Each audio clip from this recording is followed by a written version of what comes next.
Mummy, आप इतनी अच्छी एस्ट्रोनॉट हो, फिर ये अर्ली रिटायरमेंट क्यों?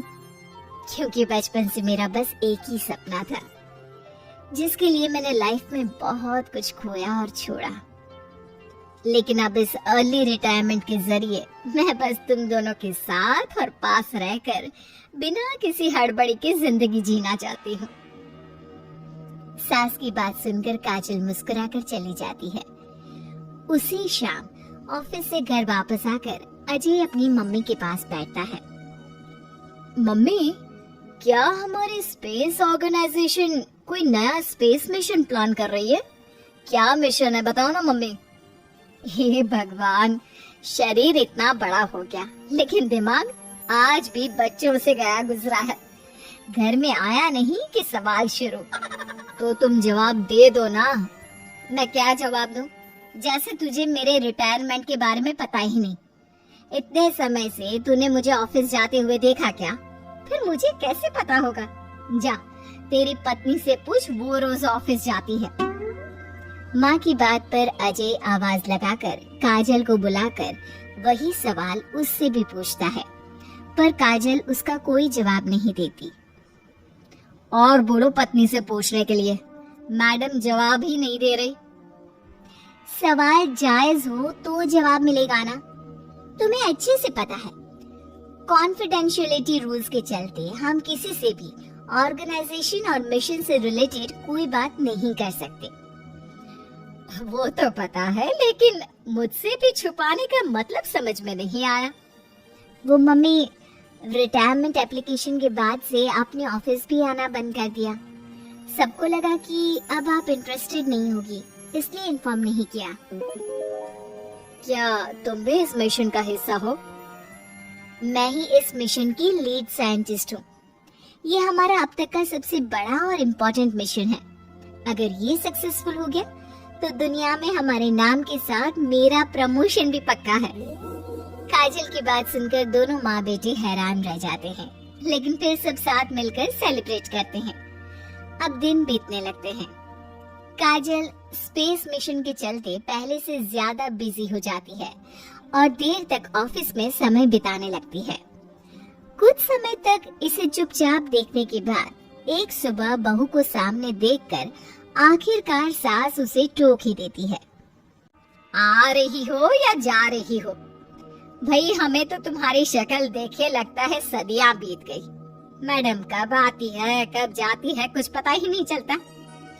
ऐसा कौन सा मिशन है जिसने सुबह रात घर परिवार सब भुला दिया?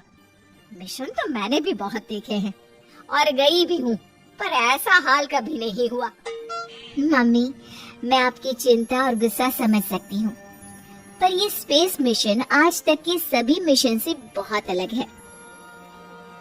अच्छा, जरा मैं भी तो सुनूं, ऐसा क्या है इसमें?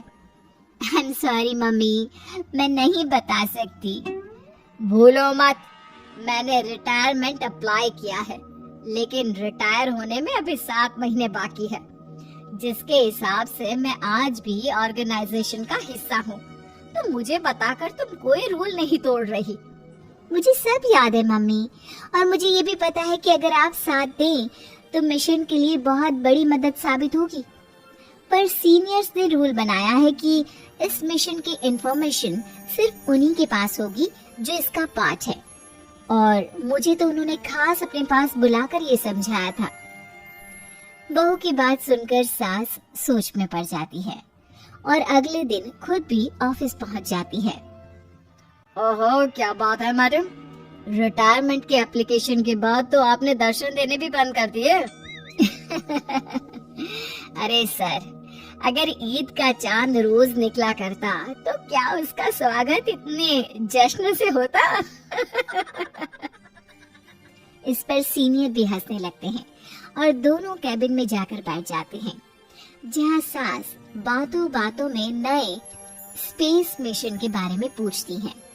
वो उन्हें मिशन के बारे में सब कुछ बताकर तुरंत एक इमरजेंसी मीटिंग बुला लेते हैं, जिसमें साइंटिस्ट की टीम और काजल के साथ एस्ट्रोनॉट्स की पूरी टीम भी होती है। तो ये है हमारी टीम, जो सब कुछ भूल कर दिन रात इसी मिशन पर काम कर रही है। अगर आप भी हमें ज्वाइन कर ले तो सोने पर सुहागा हो जाएगा। अगर आप मुझे टीम में जाते थे तो पहले कांटेक्ट क्यों नहीं किया? आपने स्पेस में ना जाने के फैसले के साथ डेस्क जॉब का भी इनकार कर दिया और अर्ली रिटायरमेंट के लिए अप्लाई कर दिया, और फिर पिछले 1 महीने में किसी के साथ कोई कांटेक्ट भी नहीं हुआ। इसलिए हमने सोचा शायद अब आप ब्रेक लेकर इस सब से दूर रहना चाहती हो, और इसीलिए किसी ने आपको परेशान करना सही नहीं समझा। बात तो आपकी सही है, फिर भी एक सुझाव देना चाहूंगी। ये जो आप कर रहे हो ना, ये मिशन नहीं, साफ सुसाइड है। एक साथ इतने सारे लोगों को स्पेस में 6 महीने रहने के लिए भेजना आसान काम नहीं है, और ये बात मुझे आपको समझाने की जरूरत नहीं होनी चाहिए। हमें सारे कॉन्सिक्वेंसेस, स्पेस, नेचर, मिशन की मुश्किल सबका पता है, और ऐसा करने वाले हम पहले नहीं है। इसलिए ये भी साबित है कि काम हो सकता है। आप सिर्फ एक एक्सपेरिमेंट के लिए इतने सारे लोगों की जान और मेहनत को दांव पर लगाना चाहते हो, जिसमें सक्सेस रेट भी मुश्किल से 1% है। बहुत देर तक इन्हीं सब बातों पर बहस चलने और काजल की सास उर्फ ऑर्गेनाइजेशन की सबसे एक्सपीरियंस्ड एस्ट्रोनॉट को बहुत देर समझाने के बाद भी जब वो राजी नहीं होती, तो ऑर्गेनाइजेशन के सीनियर्स को उन्हें घर वापस भेजना पड़ता है। लेकिन उसी के बाद से न चाहते हुए भी सास मिशन के बारे में सोचना बंद नहीं कर पाती। इसी तरह 1 हफ्ता बीत जाता है। माँ, जब घर में बैठकर भी मिशन के बारे में ही सोचना है, तो इससे अच्छा है कि वहाँ जाकर इस सोच के जरिए उनकी मदद ही कर दो। उन्हें ऑफिस में नहीं, स्पेस में जाने के लिए मेरी जरूरत है। वो चाहते हैं कि मैं हेड एस्ट्रोनॉट बनकर बाकी सबके साथ स्पेस में जाऊं। वाओ, रिटायरमेंट से पहले आखिरी असाइनमेंट की तरह इससे अच्छा और क्या हो सकता है माँ? आपको हाँ बोल देना चाहिए। उस टीम में एक मेंबर काजल भी है। अगर हम दोनों ही चले जाएंगे तो तुम अकेले कैसे रहोगी? वहाँ से जिंदा वापस आने की कोई गारंटी नहीं बेटा। अब भी हमें भेजना चाहते हो क्या? जिस दिन से आपको पहली बार स्पेस में जाते देखा है, तभी से ये डर और पॉजिटिविटी दोनों साथ लेकर जीना सीख गया हूँ। आप जाओ माँ, मुझे पूरा भरोसा है आप दोनों वापस भी आओगे और देश के साथ मेरा नाम भी रोशन करोगे। बेटी की बात सुनकर माँ के अंदर हिम्मत आती है और वो एक बार फिर स्पेस ऑर्गेनाइजेशन पहुंच जाती है, जहां उसके फैसले से सब बहुत खुश होते हैं और स्पेस मिशन की तैयारी पहले से ज्यादा जोश में शुरू हो जाती है। कुछ ही समय बाद दोनों सास बहू स्पेस में पहुंच जाती है।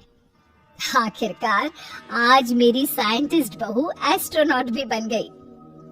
सिर्फ स्पेस सूट पहन लेने से कोई एस्ट्रोनॉट नहीं बन जाता। मैं साइंटिस्ट हूँ और उसी में खुश हूँ। अगर मिशन की रिक्वायरमेंट नहीं होती तो शायद कभी यहाँ आती भी नहीं। इसी तरह दिन पर दिन स्पेस की अनेक मुश्किलें और दिक्कत सहते हुए देखते ही देखते 6 महीने बीत जाते हैं और नामुमकिन को मुमकिन करके दिखाते हुए सब सही सलामत अर्थ पर वापस आ जाते हैं, जिसके बाद से दुनिया भर में ये मिशन सास बहू की अंतरिक्ष यात्रा के नाम से मशहूर हो जाता है।